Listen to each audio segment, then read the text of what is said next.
21st Century Entrepreneurship with Martin Piskarik. Let's take your software to the next level, whatever you need. Janelle Group has the expertise and experience to get the job done. Just tell us what you're looking for. I mean, this is pretty open statement. Yeah, and it is. I mean, at the end of the day, right, Martin, we build custom software. So if you need software and you can't find something off the shelf that meets your needs, you call us in and we will build it for you. Sometimes we'll build and do the entire project ourselves, right? So think of like maybe more of a startup or a smaller business. They don't have a software development team. We can come in and help them design it, right from ideation to design to to development to support. And then sometimes, more often than not, about 3/4 of our work is what we call remote team supplementation. So think of larger organizations that already are building software, building custom software. Maybe they have a team, maybe they have a huge team. Maybe they already have 500 software engineers. They might come to us for more firepower. Hey, I need 5 engineers, a project manager, and a designer or something like that. And we'll supplement their team, right? So it's really building custom software. Either we'll do the whole project ourselves and give it to you, or we'll come alongside an already existing team and supplement them. What do you attribute the company's success to? And then maybe you can go more into leadership or human resources. Yeah, absolutely, Martin. So I like to simplify things, right? And so there's so many, business can be complicated, especially our business, right? We have 150 people on our team. We're in all these different sectors, and I could go on and on.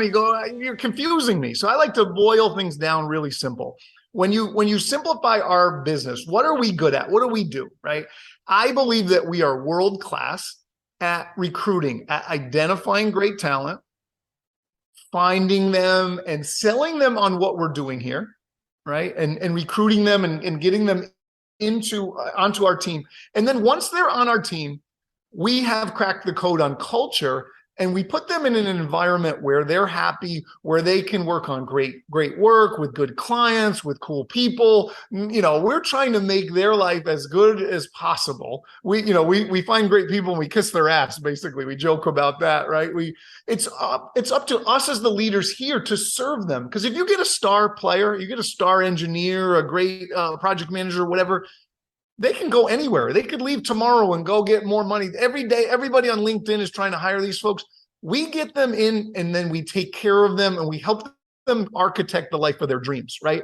And so if we keep finding great people and make them happy, then the work will continue to come to us, because companies will go, well, I'm going to go to Jahnel Group because I know that they have great people. And once we give them 1 great person or 2, then they're going to want 3 and 4 and 5, and we kind of land and expand with our clients, right?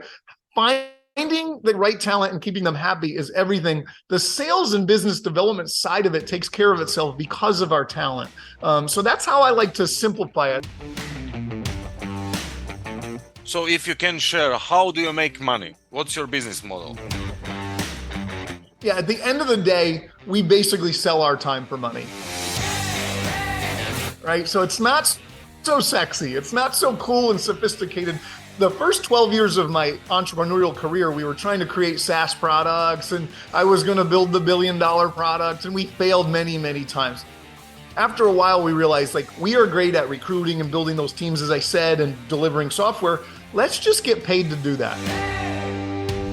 And so we sell our time for money. The vast majority of our work is hourly. Sometimes we'll do a fixed price project, but we really like to stay away from that.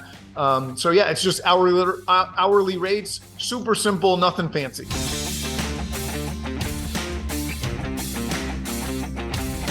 Let's immerse a little bit more into the whole LifeWare area. So, can you share any specific KPIs regarding what are your controlling mechanisms? Sure, absolutely. So first of all, from a growth perspective, the company got going really about 2012, right? And we've grown every single year in existence. So 10 straight years of growth.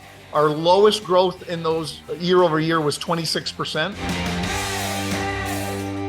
And you're 6 times in a row. Yes, 6 times in a row you are on Inc. 5,000 the best.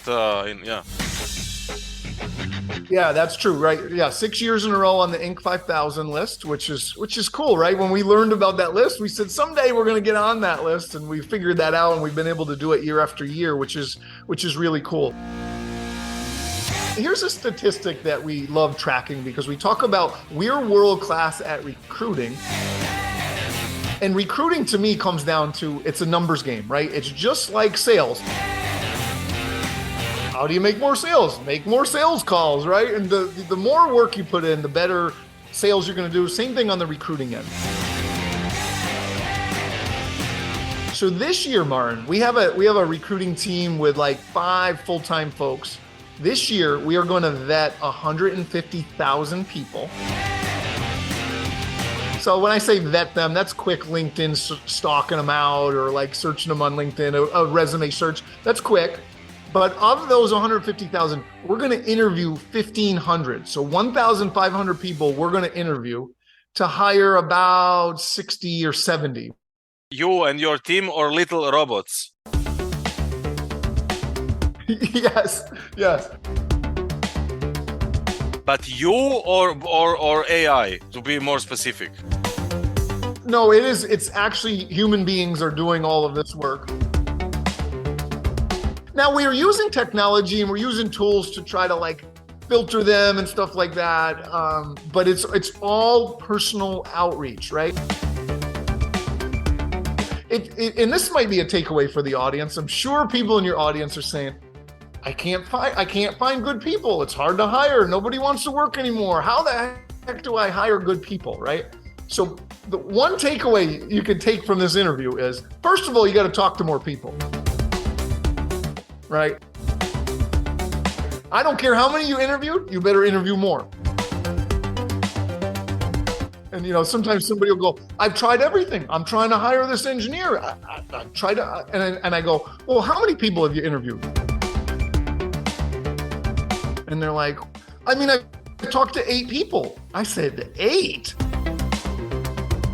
I'm talking about 88. I want you to times that by 10 before you say I can't find anybody, right? So first and foremost, you got to talk to more people. And then when it comes to recruiting, right, we're not just talking to the people that are looking for jobs. If you're looking for jobs as a software engineer, chances are you might not be that good, right? We're looking for the great engineers who already have a job, right? We're headhunting. We're out there trying to recruit those folks and sell them on what we're doing here. Martin, even if it means that we won't get them for 5 years, 10 years, because a lot of these people are already in great gigs because they're stars and they already have a great job. We try to make a connection with them, sell them on what we're doing and saying like, look, we just want to create a relationship. We're not even trying to hire you now. Of course, if you want to leave now, we'd love to have you, but we want to be at the top of your list if and when you ever think it's time for a change of a season. Maybe 2 years from now, you go, this job was great for the last 8 years, but maybe I'm stuck or it's time for something new.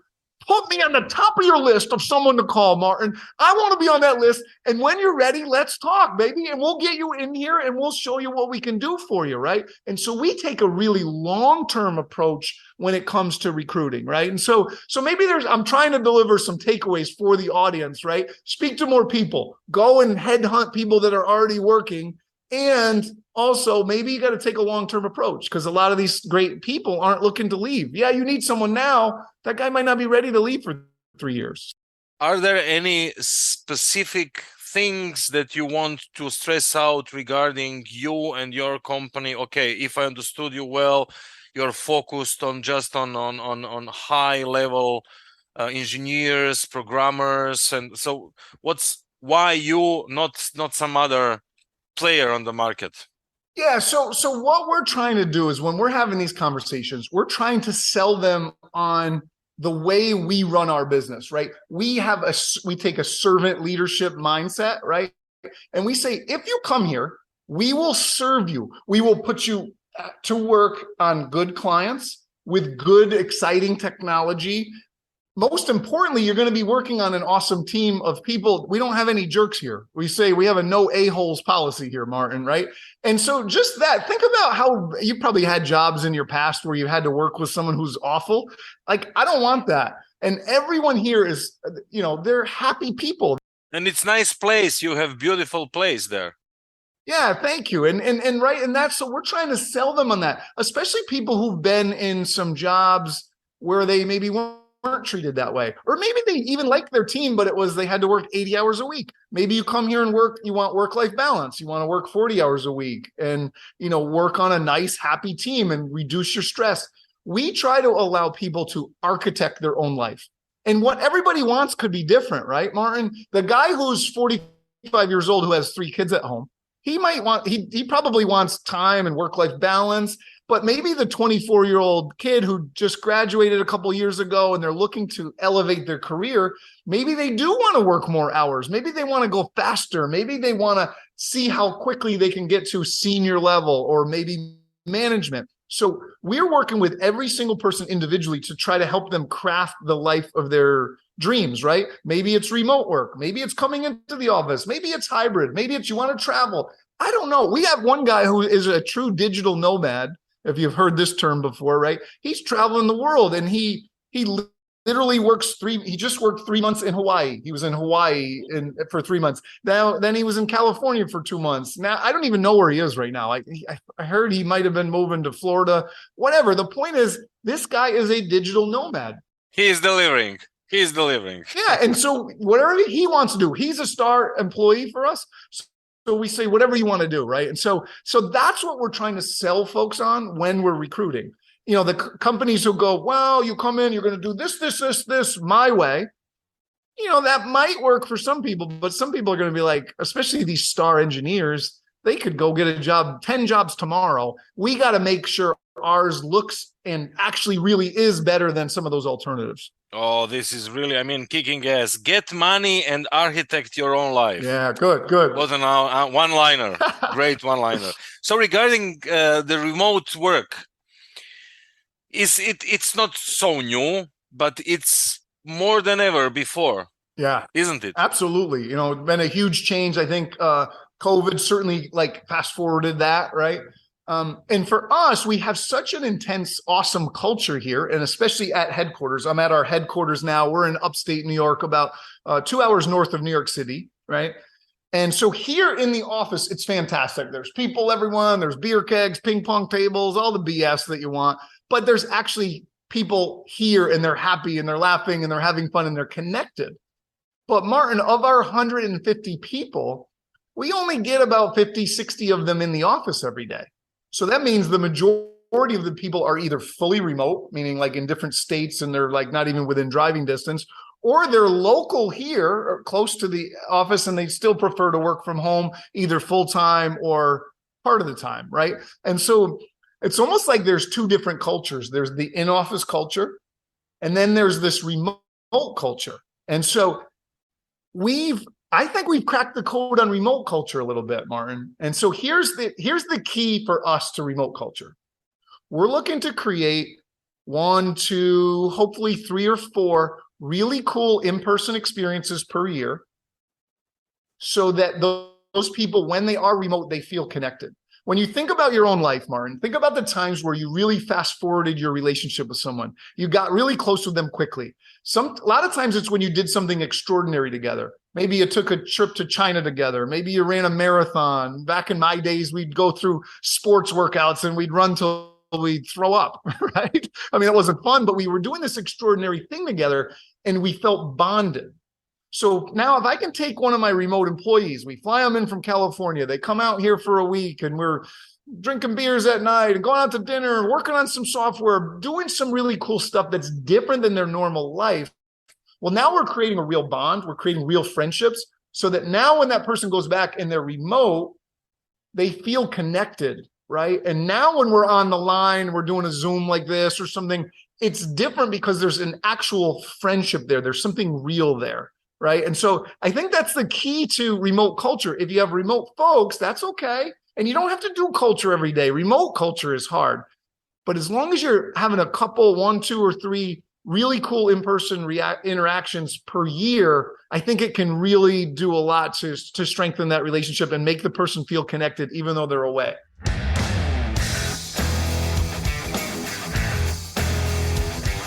Do you analyze incomers when you have that kind of special events? What are your goals? Yeah, absolutely, right? And here's I'm going to give you another thing that's kind of in contradiction to what I just said, right? We don't push this on anybody. We look at our culture like a buffet, like a self-serve buffet.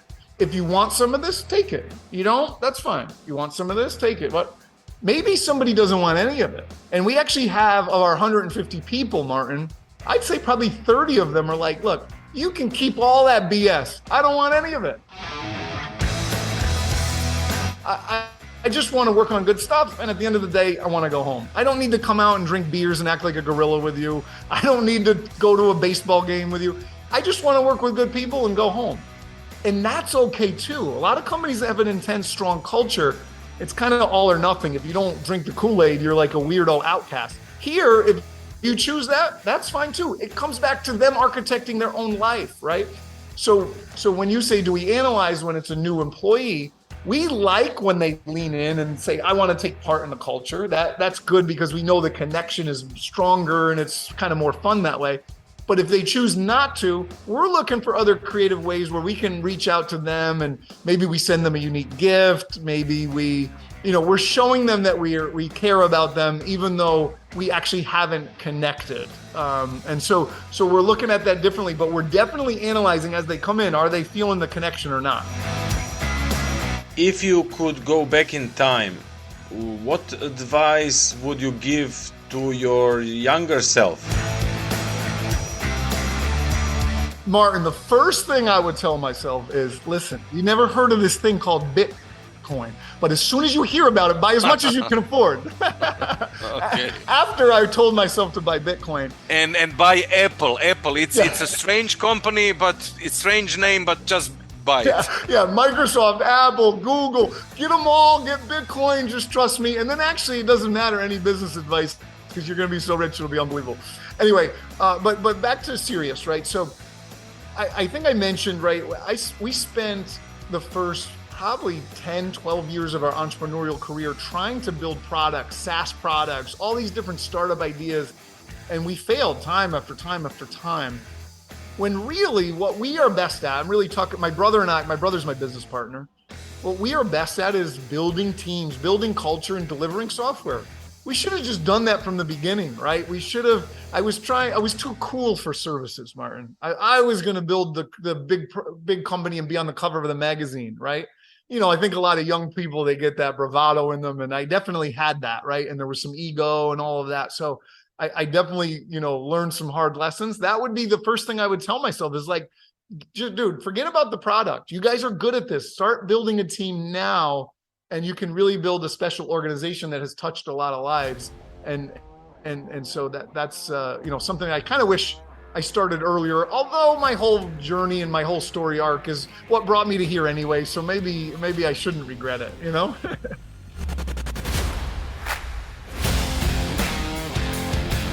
I grew up playing sports, right? And so basketball in particular, Larry Bird, Michael Jordan, all these guys, right? And so I had always wanted to play in the NBA. I want to win the championship. I want to, I would see these guys and as a young person, we see these people like they experience glory, right? They're the champion, they're the man, there's this, and I think I got brainwashed by a lot of that. And I also brainwashed myself. And I bought into that. So as I transitioned from basketball into business, I kind of just took that same thing. I'm going to win the championship. I'm going to be on the cover of the magazine. We're going to start $1 billion company and go public someday. When really, that's not. Now that I'm older, I'm 46 years old now, and I can look back, like that was just young bravado, egomaniac who I want to be like Michael Jordan. I can't do it on the basketball court, so I'm going to do it in business.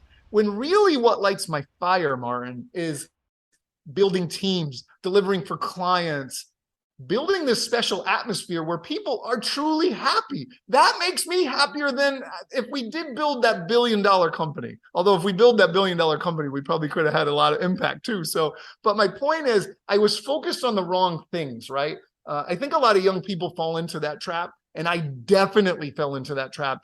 And now that I'm on the other side of it, I kind of want to look at my young self, maybe slap them around a little bit and say, no, you want to build teams. You want to have an impact on people's lives. That's your gift that God has given you. You need to use that to share it with the world and stop focusing on yourself. So I think that's that big takeaway. And what about your daily routine? I am trying to live a very disciplined life. As an athlete, I was very, very disciplined and maniacal. And then what I found as I've gotten older is I'm disciplined in spurts. I'll be very disciplined about, like right now, I'm trying to start a YouTube channel. So I'm producing content and I'm very good at that. I'm not very good at that. I'm very disciplined about that. I'm doing it, three times a week. But then maybe 2 months from now, if my normal pattern starts, I'll maybe be ready to move on to something else. I need to continually brainwash myself. And so every day I listen to motivational speakers. That's the first thing I do when I wake up in the morning, Martin, and my wife can't stand it. I literally wake up and I put on Tony Robbins or Jim Rohn or James Clear from Atomic Habits. And she's like, do I have to listen to this crap again? But it's really reinforcing my mind, because as you get more success, it's easy to just take your foot off the gas and say, you know what, we're doing well. I don't really need to do those daily disciplines, but you do. Success comes down to daily discipline. So I'm all over the place on this question, but wake up, get my mind right. I try to get fit. I get down in my basement. I got a basement gym. It's the worst place ever. We call it the Russian prison. I get down there, I get fit a little bit, get to work, try to stay with my disciplines. And then I'm very intentional about my family time as well, right? I spent enough years working 60, 70, 80-hour weeks. Now that I'm over the hump a little bit, I want to make sure I'm there for my wife, and I have 4 kids as well. So you know what it's like, right?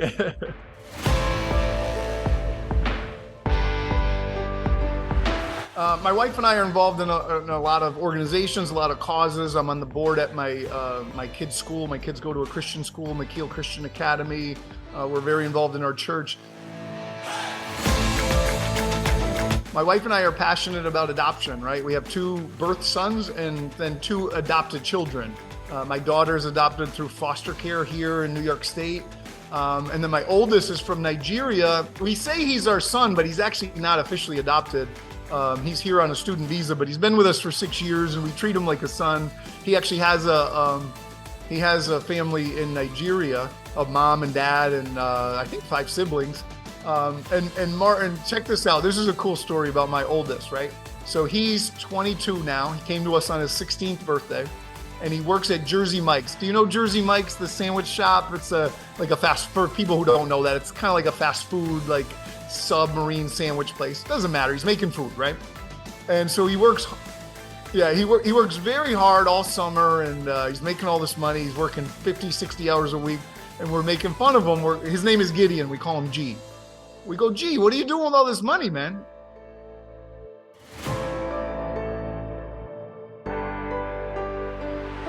You got to have thousands of dollars, right? And you know what he said to me, Martin? He goes, actually, I just bought my parents a house. He worked all summer, and he saved up the money. He sent it back to Nigeria, and he bought a house for his parents. And I mean, that to me is the coolest thing I've ever seen. I'm literally looking to see, maybe I can bring up a picture here.